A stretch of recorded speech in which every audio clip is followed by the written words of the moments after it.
So tell me about the conversation that you'd like to practice. Okay. Well, I lead quite a large team, but there's a specific site supervisor that I need to have a conversation with.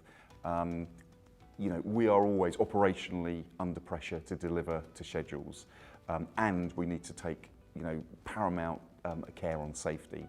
And I want to have a conversation with this site supervisor to make sure that we're just not going to take any shortcuts on safety when we're working hard. Okay, and describe this person to me. Okay.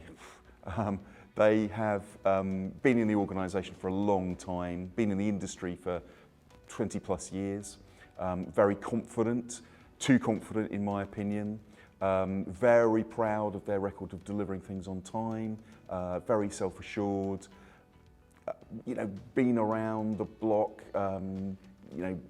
seen it all, done it all, survived to tell the tale. But the issue is that this person never gives me a straight answer to a straight question. And that's the bit that I need assurances. Okay, and give me a bit more context for the conversation that we're going to practice. Sure. This is a real situation. This happened a couple of weeks ago.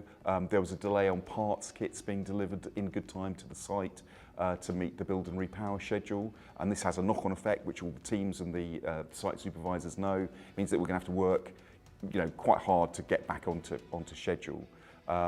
So I needed to have this conversation to have assurances that we were going to follow all the correct safety protocols and safety procedures. Okay, and how do you think this person's going to react when you have the conversation? This is how they do react. Dismissive,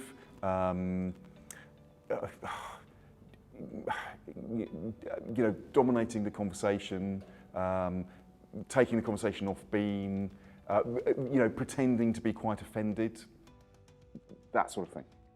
Okay, and what's your objective for this conversation? Okay, that's a very good question. I think be assertive, make sure that my message is clear and lands, make sure that we have the real conversation about and get straight answers really, and not allow him to take things off beam and make excuses. Okay, let's have a go.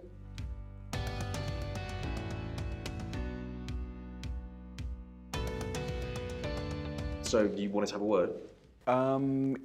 Yes. First of all, thank you so much for having a quick chat. I know how busy you are. How are you today? Yeah, I'm fine. Look, I am really busy. Can you just tell me what it was you wanted to speak about? Yeah, of course. I know how busy you are. I know that we're behind on schedule at the moment. Yeah, well, that was because the parts kits were delayed, so... Yeah, and absolutely, and that's not really what I wanted to talk about. Really? Because any hold-ups are not usually caused by my team. Completely. No, I do understand that. I suppose I just wanted to mention, and I don't want it to be a big thing, and I'm sorry to have to mention it. Yes.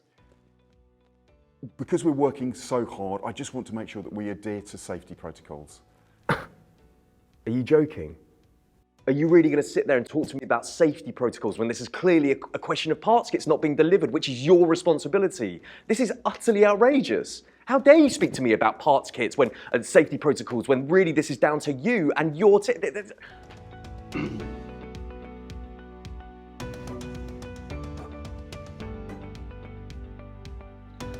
Okay, let's stop there. Let's start with your own thoughts on how that went. Yeah.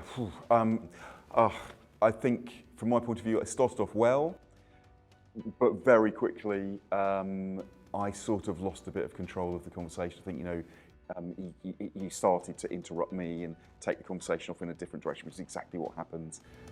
Yeah, so I think I lost a bit of control. Well, the impact of you apologising to me for raising the subject, you said, for example, I don't want to make too big a thing of it, and I'm sorry to have to mention, you said.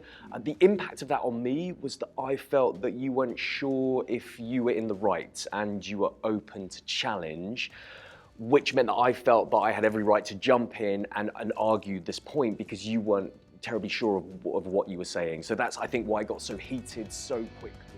So you've had quite a lot of constructive feedback from me and from your colleagues. What will you try differently? I think one of the big things, first of all, is get to the point quickly. For me to get to the point quickly, be more assertive for sure.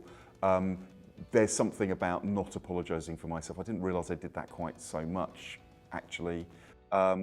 We all talked about the power of those open questions as well. Use open questions to find out what's going on for you. That was something. I think the other thing is, just not to make assumptions about the other person's motivation. Just to really find out what's going on for the other person. Okay, great. Let's have another go at the conversation. Okay.